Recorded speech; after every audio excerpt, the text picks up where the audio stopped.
Зергер болу киелі де қасиетті өнер саналған. Оған ең алдымен табиғаттан дарыған тума талант керек. Ол атадан балаға немесе ұстаздан шәкіртке ауысып отыратын тылсым сыры бар, халықтың дәстүрлі дүние танымымен, тарихи болмыс бітімімен, салт дәстүрімен байып отыратын қастерлі кәсіп.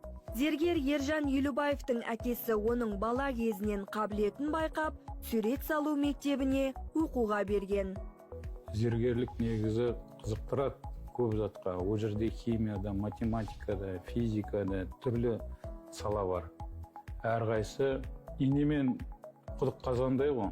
Бір элементті алып істегің келсе, ол химияға жүгіну керек. Тағы да келесі қадам жасайын десең, уже математика оны есептеу керек. Математиканы есептеп келіп, аржан енді істейін десең, уже физика құбылыстары келеді. Зергер үшін ең басты қасиет суретшілік, дәлдік, икемділік.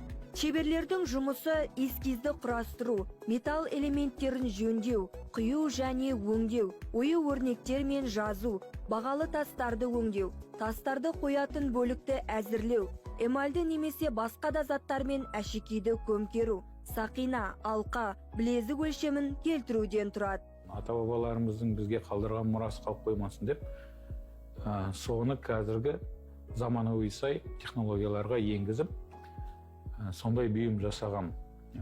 Ол бұйымның ерекшеліктері пайдаланған материалдың бәрі Қазақстаннан металлды балқаштікі. Жезқазған облысынан жылқының сүйегі бар, 4 түлік малдың сүйегін пайдаланған.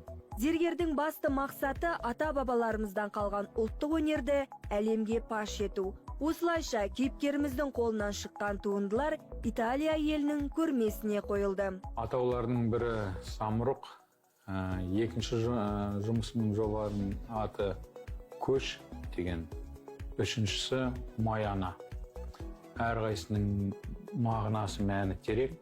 Ол жерде көш деген композициямда біздің еліміздің көне сақ дәуірінен бастап қазіргі заманға келетін рухымыз, байлығымыз, мәдениетіміз сол туралы айтылған. Енді маяна туралы композициямда аналардың жаңағы қасиетін көрсетеді. Бұл шара өз кезегінде қазақ халқының зергерлік өнеріне деген шетелдіктердің назарын аудара алды. Нәтижесінде Ержан Елубаев қазіргі таңда Римге арнайы шақырту алып, қызу дайындық үстінде.